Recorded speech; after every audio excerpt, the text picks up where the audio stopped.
Bonjour à toutes et à tous. Aujourd'hui, on plonge au cœur d'une question essentielle en pharmacologie. Pourquoi la réponse à un médicament varie tant d'une personne à l'autre? On va se concentrer sur les deux extrêmes de la vie, les enfants et les personnes âgées. Et pour quiconque se destine à la prescription, ce qu'on va voir aujourd'hui, c'est la base de tout. Voilà la question qui nous intéresse. On donne une dose standard, la même pour tout le monde, et pourtant, chez certains ça marche parfaitement, chez d'autres ça ne fait rien du tout, et parfois même ça devient toxique. Alors comment est-ce possible? C'est ce qu'on va décortiquer ensemble. Bon, pour bien visualiser le problème, regardez ce graphique. C'est hyper parlant. On a donné la même dose de simvastatine à plusieurs personnes. Et regardez les courbes. Elles n'ont absolument rien à voir les unes avec les autres. Pour certains, la concentration dans le sang grimpe en flèche, alors que pour d'autres, on peine à détecter le médicament. Là, sous nos yeux, on a la preuve flagrante, presque choquante de cette variabilité. Alors, pour y voir plus clair, voilà le programme. D'abord, on va poser les bases avec le puzzle de la variabilité. Honnêtement, c'est le chapitre à maîtriser, celui qui éclaire tout le reste. Ensuite, on verra les particularités du patient pédiatrique, puis celles très complexes du sujet âgé. Et on terminera avec des principes concrets à appliquer. Allez, on attaque la première partie. Pour comprendre ce grand puzzle, il faut identifier les deux coupables, si on peut dire. La pharmacocinétique et la pharmacodynamique. Deux termes un peu barbares, mais qui sont au cœur de tout. Alors, c'est quoi la différence?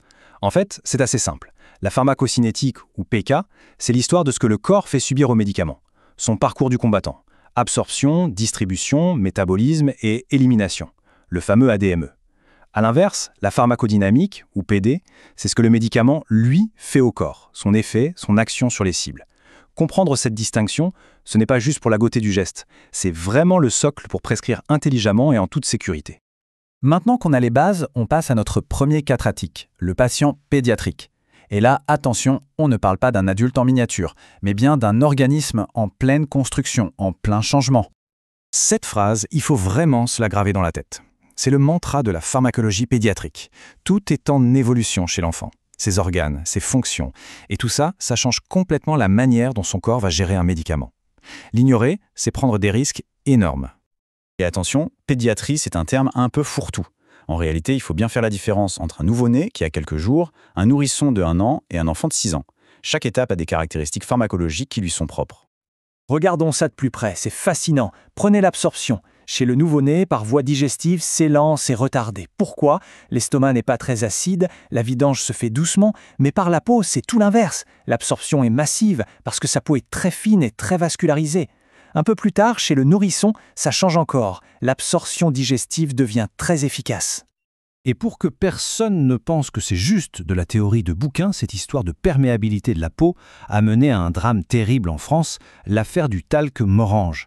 Du talc avait été contaminé par un désinfectant très puissant.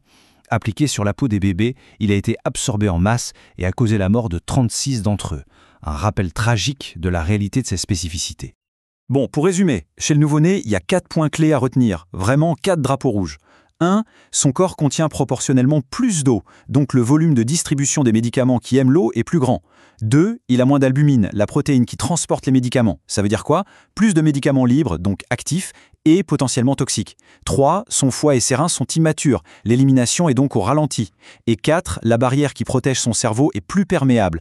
Tout ça nous oblige à une prudence extrême. Allez, on change complètement de décor. On passe du début à la fin de la vie. Le sujet âgé. Et là, les défis sont différents mais tout aussi complexes. On a le vieillissement normal qui se mélange aux maladies et à la prise de plein de médicaments. Ici, le problème, c'est que tout se cumule. D'un côté, on a souvent plusieurs maladies, la polypathologie, qui dit plusieurs maladies dit plusieurs médicaments, la polymédication, et donc un risque d'interaction qui explose. Et par-dessus ça, on a les modifications du corps dues à l'âge qui affectent à la fois la pharmacocinétique et la pharmacodynamique, sans parler des soucis d'observance.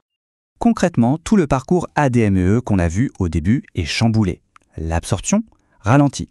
La distribution, modifiée, car on a plus de graisse et moins d'eau. Le métabolisme par le foie, il tourne au ralenti.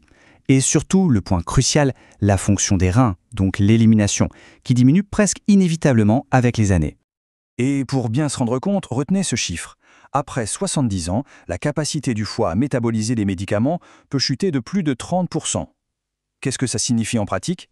Eh bien qu'un médicament qui passait sans problème avant risque de s'accumuler, encore et encore, jusqu'à atteindre un seuil de toxicité. Et comme si ça ne suffisait pas, il n'y a pas que le parcours du médicament qui change. C'est aussi la manière dont le corps y réagit. Les systèmes de régulation sont moins performants, donc plus de risques de chute de tension. Le cerveau devient plus sensible à certains médicaments, comme les benzodiazépines, d'où le risque de confusion. Les récepteurs eux-mêmes peuvent changer. Bref, tout l'organisme est plus fragile. Bon, on a vu beaucoup de théories, beaucoup de pourquoi. Maintenant, la question c'est, on fait quoi? Comment on traduit tout ça en principes clairs et utiles pour la pratique de tous les jours? Alors, message à retenir pour la pédiatrie. Le mot d'ordre, c'est adaptation. On n'adapte pas juste au poids, non, on adapte à chaque stade du développement.